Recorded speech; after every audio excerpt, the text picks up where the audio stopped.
dito is not my own. Sabi ni Lord, go there, it's urgent. Ano daw po yung urgency ngayon? Hindi ko alam, basta sabi ni Lord, go there and urgent. Okay. Ma'am, you came all the way from Austria. Bakit po kayo nandito? Kaya nga, ito yung sabi ni Lord, I only do what the Lord tells me.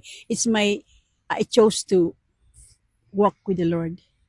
And this is how He wants me to do. So I went in front of the building where the former president is, and I just released the word of God in the Bible.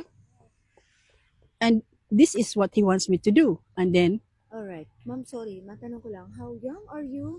I am 67 years old. At 67, can you still endure the weather? Napakalamig po dito sa The Hague. Yeah, I know malamigin ako, but I said, Lord, if you want me to be there, change the weather, shift the atmosphere. So kahapon, I said, stop the rain, open heaven, and let the sun come out. And then the sun came out yesterday. No rain. Yeah. Pero yung akin ma'am is, you're really here for the former president. I'm here for the what the Lord wants me to do for mission. And I release love regardless of the pro or the anti, the love or the hate.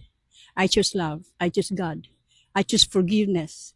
But I choose unity. Opo, but you support the former president po. Kaya po kayo nandito po. Prayer, yes. Regardless of sino ang presidente.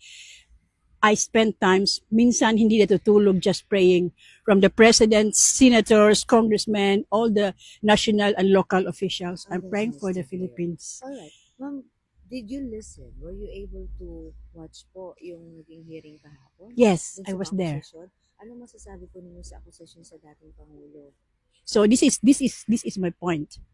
As a president, you have to implement laws for the good of the country and good for the Filipinos, regardless for whatever happens on that implementation.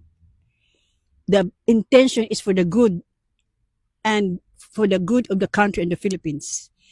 But every implementations of laws have also sacrifices, risks, and victims. Alright. So Because of some victims chose the way that they want to go, and it's not good for the law. That's why we have the judicial system, the senators, and the congressmen to implement the laws. Because if we don't follow the law, and we have the government to implement the law, we have to obey. okay. But there are what you reap, you sow. So naniniwala kayo na siya ang nag-utos ng mga pagpatay na yon? It's the law. Every president have implement the law. Every president has orders. So, kasi ang accusation po nila, ma'am, si dating presidente po ang nag-utos ng mga pagpatay na yon, allegedly. As a president, As a president. as a official of the land, So naniniwala kayo doon? as a president and official of the land, because there are laws to implement. Judicial system, executive laws, and So what you're saying is just ginawa lang niya yung trabaho niya bilang Pangulo? yeah, as you are doing your job as a media, So wala siyang But- kasalanan? there are if kang may kasalanan siya, everyone is not perfect. Every presidents are not perfect. But your personal sin, yung kasalanan mo, there is God in between, who is the greatest judge. There is a court of heaven, and the judge is the Lord Jesus, who will ask for justice for everything. Alright. Justice for everything. Alright.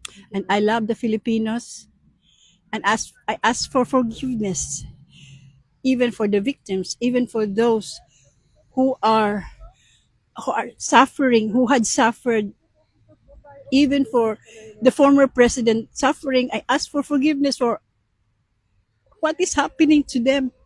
Not only for the former president, for those families of the victims. Forgive. Ask for forgiveness. This is not our battle. This is against the spiritual battle of love and hate. Choose to love. Forgive.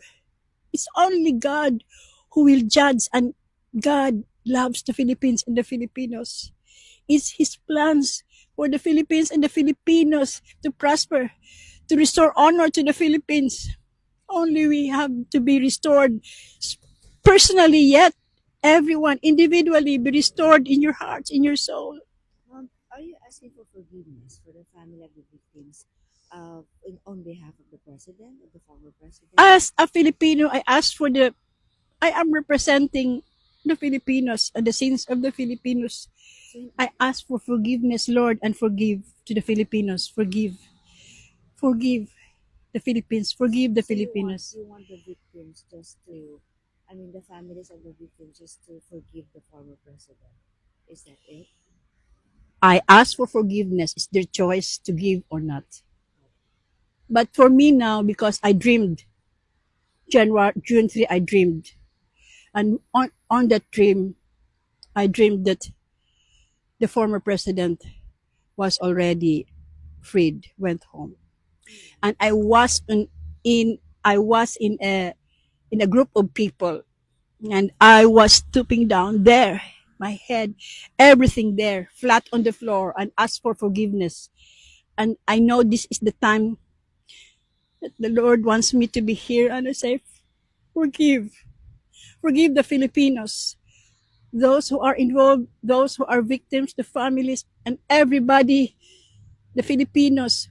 We are outside the prison cells, but our hearts are imprisoned with bitterness, with anger, with hatred, with unforgiveness, with the sins that we have committed. Wow! I ask the Filipinos, there is God. The Filipinos, the Lord will always say, but God. There is God who will do it for us. The justice. The Lord loves us. Free the Philippines. Free yourselves, the Filipinos. Personally, individually free from this. Because although we are outside, we are free physically, but our hearts are imprisoned. All right. Thank you very much. Amen.